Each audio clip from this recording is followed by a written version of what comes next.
Historiografi tradisional adalah penulisan sejarah yang dilakukan pada masa kerajaan Hindu-Buddha dan Islam di Indonesia. Penulis pada masa ini adalah para pujangga atau yang lain yang merupakan penjabat dalam struktur birokrasi tradisional bertugas menyusun sejarah.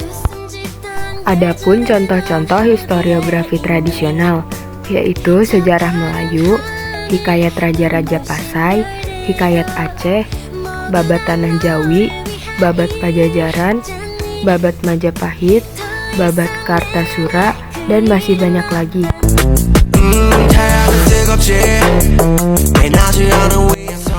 Religiosentris artinya segala sesuatu dipusatkan pada raja atau keluarga raja. Bisa disebut juga keluarga istana. Maka sering disebut istana sentris atau keluarga sentris atau dinasti sentris. Bersifat feodalistis, aristokratis, artinya yang dibicarakan hanyalah kehidupan kaum bangsawan feodal. Tidak ada sifat kerakyatan. Historiografi tersebut tidak memuat riwayat kehidupan rakyat, tidak membicarakan segi-segi sosial dan ekonomi dari kehidupan rakyat. Religio magis artinya dihubungkan dengan kepercayaan dan hal-hal yang gaib. 4. Tidak begitu membedakan hal-hal yang khayal dan hal-hal yang nyata. Tujuan penulisan sejarah tradisional untuk menghormati dan meninggikan kedudukan raja dan nama raja, serta wibawa raja, agar supaya raja tetap dihormati, tetap dipatuhi, dan tetap dijunjung tinggi. Oleh karena itu, banyak mitos bahwa raja sangat sakti. Raja sebagai penjelmaan atau titisan dewa. Apa yang dikatakan raja serba benar, sehingga ada ungkapan sabda pandita ratu datan kena wowawali. Apa yang diucapkan raja tidak boleh berubah, sebab raja segalanya. Dalam konsep kepercayaan Hindu, bahwa raja adalah mandataris dewa, sehingga segala ucapan dan tindakannya adalah benar.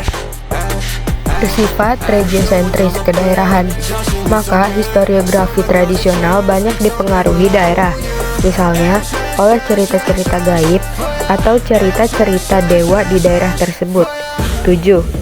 Raja atau pemimpin dianggap mempunyai kekuatan gaib dan karisma, bertuah sakti. Pada masa perkembangan kebudayaan Hindu-Buddha, raja-raja di Indonesia memiliki pujangga yang bertugas mencatat peristiwa-peristiwa penting kerajaan. Misalnya, silsilah keluarga raja dan kebijakan raja. Pada umumnya, pujangga kerajaan hanya menulis hal-hal yang bersifat positif. Kekurangan atau kejelekan keluarga istana diabaikan. Karya sastra yang bersifat istana sentris ini bertujuan untuk menunjukkan kelebihan, keistimewaan, dan karisma seorang raja. Karya sastra pada periode ini bisa berbentuk puisi, kakawin, maupun prosa. Tujuan historiografi tradisional.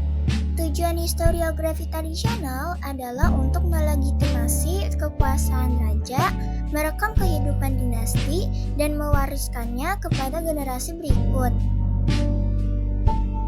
Tujuan dari penulisan historiografi tradisional.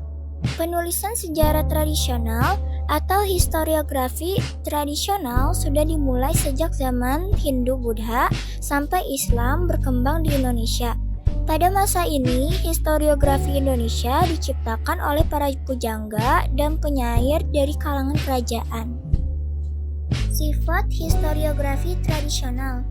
Historiografi tradisional memiliki karakteristiknya sendiri yang membedakannya dengan jenis tulisan lain.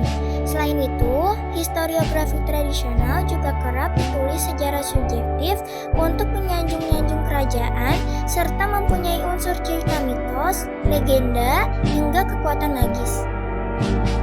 Manfaat historiografi tradisional. Historiografi tradisional juga memiliki kelebihan seperti menggunakan romantisme klasik dalam penulisan sejarah sehingga menarik untuk dibaca, mampu menunjukkan legitimasi raja dan keadaan politik kerajaan. Historiografi tradisional menggunakan konsep genealogi silsilah secara runtut dan kronologis. Penulis historiografi tradisional. Penulisan historiografi tradisional di Nusantara diawali sejak zaman kerajaan Hindu-Buddha hingga perkembangan Islam. Karya awal dari historiografi ini adalah Kakawin Nagarakretagama yang ditulis oleh Empu Prapanca. Apa yang menjadi fokus utama historiografi tradisional? Yaitu ciri ini artinya historiografi tradisional banyak menekankan pada budaya dan suku bangsa di kerajaan saja dan tidak peduli dengan budaya dari rakyat biasa. Sehingga fokus isi karya tulisnya benar-benar hanya fokus lingkup kehidupan para bangsawan atau raja. Contoh karya historiografi tradisional. Berikut beberapa contoh historiografi tradisional di Indonesia, yaitu Babat Banten, Babat Cirebon, Babat Demak, Babat Diponegoro, Babat Galuh, Babat Kianti, Babat Kartasura, dan Babat Majapahit.